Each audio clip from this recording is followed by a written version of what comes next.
Hey guys, welcome back, and for this video I'm going to show you how to hide status on WhatsApp on iPhone.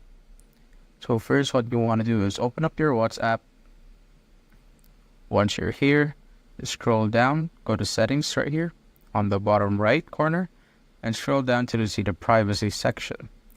Once you're there, tap on it, and here at last seen and online, go tap on that.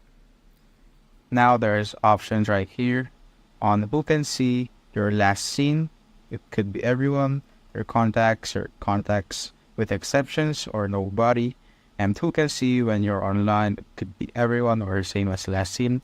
It's up to you, whatever you want to set here. So let's say you could set this to everyone, and it will just automatically be set to that particular option.